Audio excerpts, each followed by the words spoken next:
लातूरमध्ये प्रदूषण कमी करण्यासाठी बसवलेली कारंजे बंद. लाखो रुपयांची कारंजे, पण फवारे मात्र थांबले. प्रदूषण रोखण्यासाठी उभारलेला प्रकल्प प्रश्नचिन्हात. कारंजे बसवली, पण देखभाल कोण करणार? शहर सुशोभीकरण की निधीचा अपव्यय?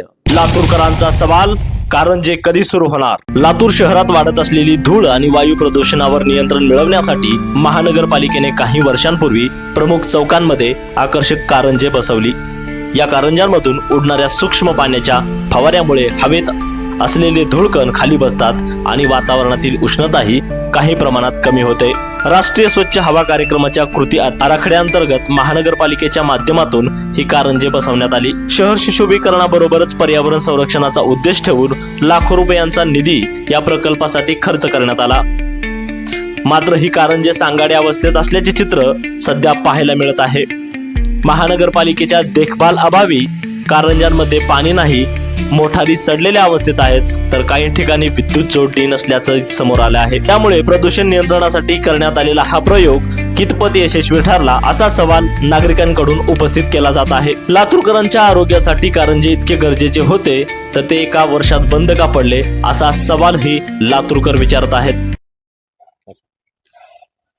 लातूर शहरामध्ये लातूर शहराच्या रोडवरती जे काय धूळ उडते, हे यापासून जे काय प्रदूषण होत आहे, हे प्रदूषण कमी झालं पाहिजे, हा उद्देश डोळ्यासमोर ठेवून लातूर शहर महानगरपालिकेने प्रशासकीय कालावधीमध्ये लातूर शहराच्या वेगवेगळ्या ठिकाणी कारंजे उभा केले आणि एवढे गतीनं उभा केले, एवढ्या गडबडीमध्ये उभा केले की नेमकं हे काय चाललं हे लातूरकरांच्या लक्षातच आलं नाही. यामधला सर्वात मोठा कारंजा त्यांनी उभा केला तो नानाराणी पार्कच्या समोर, त्याच्यानंतर लातूरचं तहसील कार्यालय आहे त्याच्यासमोर, आणि त्याच्यानंतर गांधी चौकाचं जे काही डिवायडर आहे त्या ठिकाणी तो उभा करण्यात आला आणि यावरती करोडो रुपये खर्च करण्यात आले. त्या ठिकाणी लाईटची सोय करण्यात आली, पाण्याचे फवाऱ्याचे म्हणजे पाईपलाईन वगैरे करण्यात आली आणि ते काहीच दिवस सुरू होते. नेमकं हे काय आहे हे सुद्धा लोकांना कळलं नाही, याचा उपयोग काय हे सुद्धा लोकांना कळलं नाही. दरम्यानच्या काळात हे पूर्णतः बंद पडले. हे आता खंडर अवस्थेमध्ये लातूर शहरामध्ये उभे आहेत. यावरून लातूरकरांना असं वाटतंय की अशा प्रकारचे काहीतरी कामं काढायचे आणि प्रशासकीय कालावधीमध्ये यामधून जो काही मर्यादा मिळणार आहे तो लाटायचा, यासाठी तर हे कामं करण्यात आली होती का, असा प्रश्न लातूरकरांना निर्माण झाला आहे. की एवढे लाखो करोडो रुपयाचे जर फवारे लातूरकरांच्या एवढ्या गरजेचे असतील आणि प्रदूषण रोखणारे असतील, तर ते मग वर्षभरातच बंद का पडले, याकडे कोणाचं का लक्ष नाही, असा प्रश्न आज लातूरकरांना पडलेला आहे. लातूर महानगरपालिकेकडनं शहरातल्या अनेक चौकांमध्ये जे आहे ते प्रदूषण नियंत्रणात आणण्यासाठी काही कारंजे बसवण्यात आले होते आणि त्या कारंजेची अवस्था जर पाहिली, धूळखात पडलेली अवस्था आहे. या कारंजाचं साहित्य जे आहे ते पूर्णपणे गंजलेलं आहे. या कारंजामधली मोटर सुद्धा जी आहे ते पूर्ण गंजलेली आहे. कुठल्याही पद्धतीनं या ठिकाणी जी पाणी आहे ते पाणी सध्या उपलब्ध नाही आणि महानगरपालिकेच्या या दुर्लक्षामुळे हे कारंजे पूर्णपणे बंद पडलेले आहेत.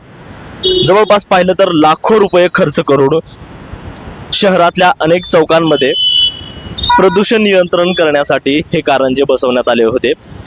जवळपास पाहिलं तर लातूर शहरामधल्या प्रदूषण असेल, बांधकामामधून धूळकण असतील, त्याचबरोबर वाहनामधून होणारं जे प्रदूषण आहे आणि हे प्रदूषण नियंत्रणात आणण्यासाठी फवाऱ्याच्या माध्यमातून जे आहे ते हे कारंजे त्या ठिकाणचं वातावरण जे आहे त्या वातावरणातील आर्द्रता जी आहे ते निर्माण करण्याचं काम जे आहे ते करत आहे आणि चौकांमध्ये बसवल्यामुळे चौकातलं वातावरण थंड करण्याचं काम या कारंजाच्या माध्यमातून केलं जातं. मात्र महानगरपालिकेच्या गलथान कारभारामुळं गेल्या अनेक दिवसांपासून या शहरामध्ये बसवलेले कारंजे जे आहेत ते धूळखात पडलेले आहेत अक्षरशः, आणि त्यामुळं कुठंतरी हे कारंजे धूळखात पडल्यामुळं जे आहे ते या ठिकाणचं जर परिस्थिती जर पाहिली तर प्रदूषणाची जी तीव्रता जी आहे ते दिवसेंदिवस वाढत आहे आणि शहरामध्ये नागरिकांना जे आहे ते श्वसनाचा त्रास जो आहे तो निर्माण होताना पाहायला मिळत आहे. आणि या महानगरपालिकेनं लाखो रुपये खर्च करून बसवलेले कारंजे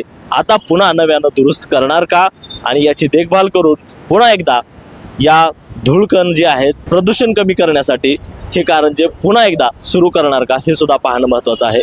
कॅमेरामॅन संदीप गवळीसह सुनील कुमार, एकमत डिजिटल, लातूर.